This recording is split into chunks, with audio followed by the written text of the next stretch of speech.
The Nintendo Switch is going to be 6 years old this year in 2023.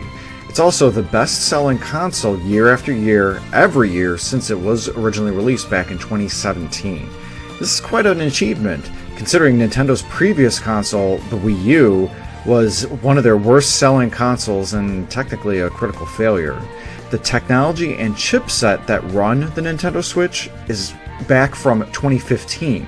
Yet, nevertheless, the ingenuity of a hybrid, portable, and home console has allowed the Switch to reach over 100 million consumers and counting. But you do all that already, right? I just wanted to discuss today what I believe are some of the best unique titles that released on the Switch through the end of 2022. While the Wii U was a failure, it really did have some excellent games that got new life on the Switch. I'll divide my list into a few categories. What I think are the best 5 ports from the Wii U now on the Nintendo Switch, and the best games that only released on the Nintendo Switch. Regarding the latter, it is possible that these unique games may have appeared on other systems since its release, but they'll appear here if they released on the Nintendo Switch first. The only rule I'm putting on this is that no games that were multi-platform to start or were released on a non-Nintendo system first. This means no Doom, Skyrim, Sonic Mania, and so forth. While they're excellent games, this would make the pool of games to pick here just too large. I want the focus to be on just Nintendo games. All of these that I'll briefly feature here, I believe, are must-haves for anyone who has a Nintendo Switch or wants to get one. For the first of the Wii U ports, we've got Donkey Kong Country Tropical Freeze. This, and its previous entry, Donkey Kong Country Returns, were made by Retro Studios, and they're known for making the first 3 Metroid Prime games, among others. While Donkey Kong Country games aren't normally easy per se, these two are known to be quite tough. The nice thing with the Switch is that this version includes a few easy mode options, including the Funky Kong mode. Funky has the abilities of the 4 Kongs that are featured in the game while having over double the health of a single Kong. Easy mode aside, the platforming is great, the music is fantastic, and the graphics are wonderful. While it's $10 more expensive than when it was originally released on the Wii U, it's still a good deal since Tropical Freeze is a great game. Another great port from the Wii U is Super Mario 3D World plus Bowser's Fury. This is essentially 2 games in one. The original Super Mario 3D World as it appeared on the Wii U, and then a new game called Bowser's Fury. The former, of course, is from the Wii U, with all the characters sped up a fair bit. It's one of the best of the 3D Mario games, and it's actually quite underrated.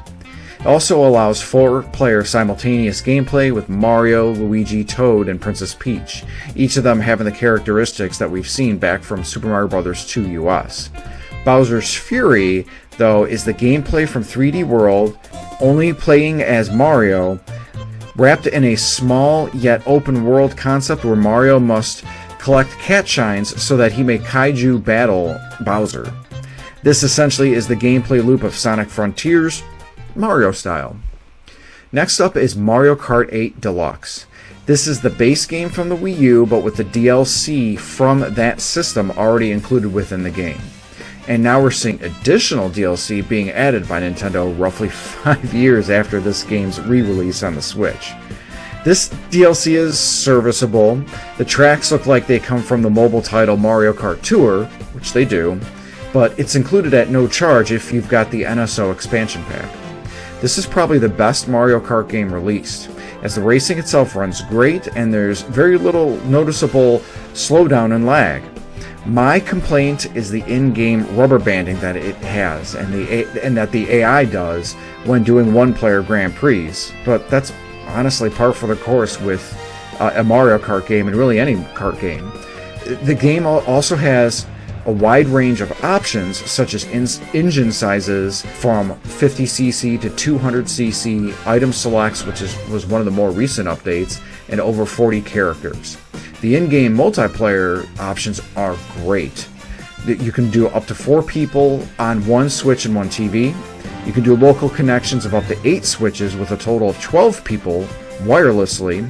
Each switch can have 2 people at once, though again, maximum of 12 racers. And there's a large number of online options as well. And I'm going to mention Super Mario Maker 2 next.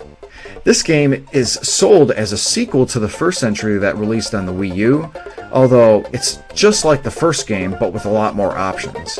The only things that were taken away from the first entry is using the Wii U pad as a controller, though you can use the touchscreen on the Switch's portable mode to the same effect, and as well as amiibo support.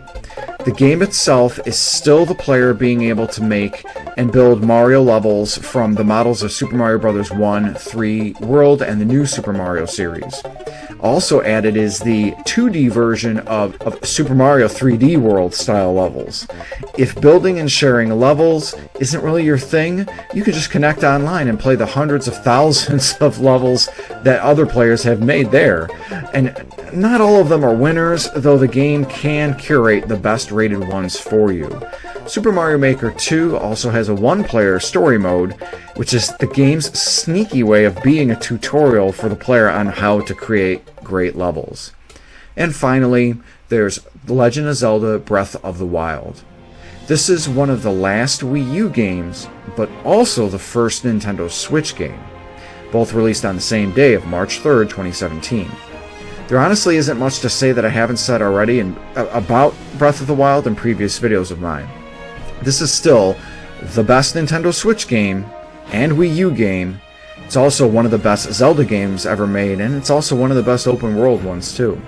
If you have a Nintendo Switch but are missing this game, get it now because you're definitely missing out. On to the best unique games that were released on the Nintendo Switch.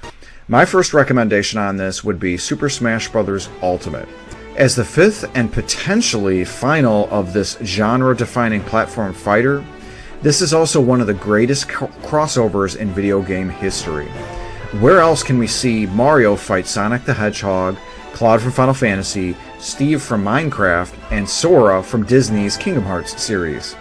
This is also a great party game where up to 8 people can play at once, and it also features online multiplayer, although since it's missing rollback netcode, your mileage may vary on the quality of this. Another fantastic, unique Switch game is Super Mario Odyssey. I could make a very compelling argument that this is the best of the 3D Mario games. It featured an ongoing adventure where Mario must recover hundreds of Power Moons and save Princess Peach from the clutches of King Bowser. The hook of this entry is Mario's use of Cappy to possess enemies and even neutral NPCs in his quest. One of the first worlds that Mario journeys to is featuring him doing this on a T-Rex. I look at this as one of the holy crap moments of this game. It also features my favorite world in all of the 3D Mario games, and that's New Donk City.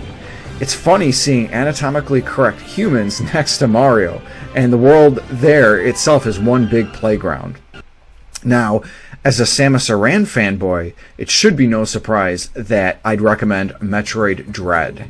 This continues the 2D style that we've seen in older games like Super Metroid and Metroid Fusion, while also upping the ante in the graphics department, and it controls like an absolute dream too. My only qualm with this entry is that it didn't have the best music as seen in many of their other previous entries.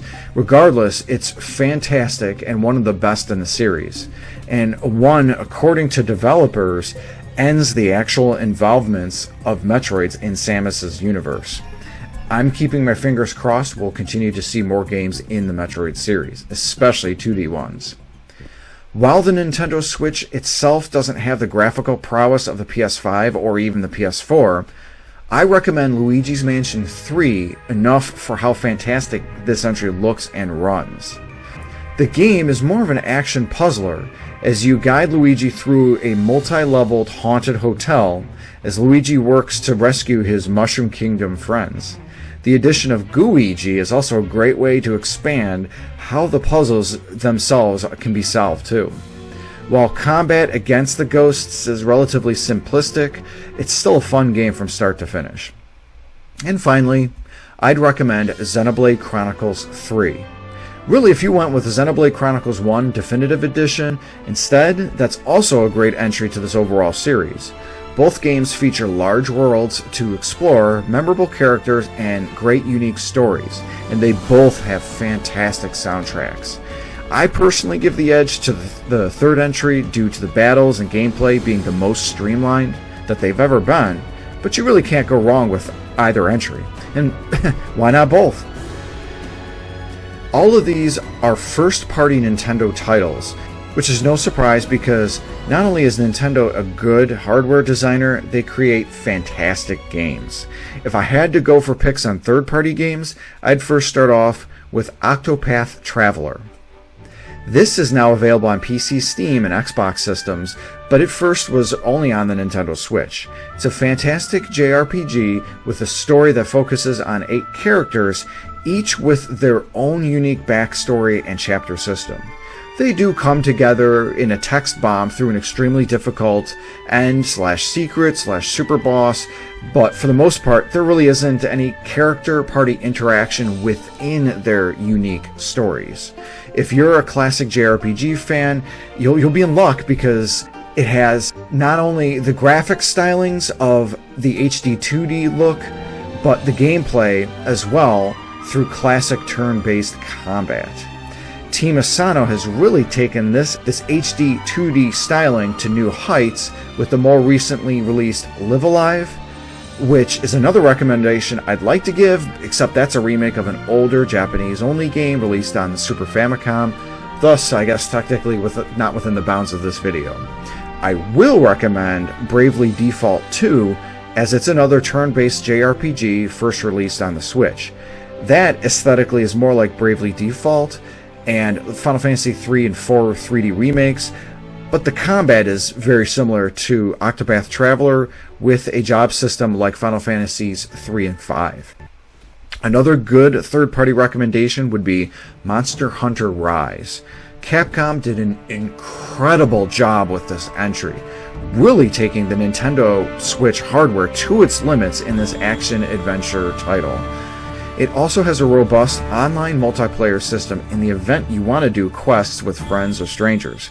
But don't worry though, there's a ton of single-player content, especially with the Sunbreak DLC that was recently released too. This title is also available on all major consoles, but it started here on the Switch first. Beyond these, many other third-party titles have appeared on the other major consoles, although only Nintendo can say their versions can be played portably, at least until the Steam Deck was released. If you compare the 1 million Steam Decks sold versus the over 100 million Nintendo Switches, the coverage appears minimal, but it is worth noting that it's not nothing. If Nintendo wants to keep the hybrid model for whatever the next system is going to be, they have to be able to compete with what Valve did with the excellent Steam Deck and provide value to these third-party developers and, most importantly, Nintendo's potential customers. Unfortunately, though, there is a lot still to look forward to with the Nintendo Switch. This includes The Legend of Zelda Tears of the Kingdom coming in May, RPGs like Octopath Traveler 2, and other unannounced titles such as a potential Mario game, Donkey Kong, and even Metroid games, plural. Now, what games on this list have you played and enjoyed? Any titles that I might have missed? Let me know in the comments section below, and if any of these titles that I mentioned strike your fancy. Please like, subscribe, and ring that bell for notifications. Thanks so much for watching, and have a great day.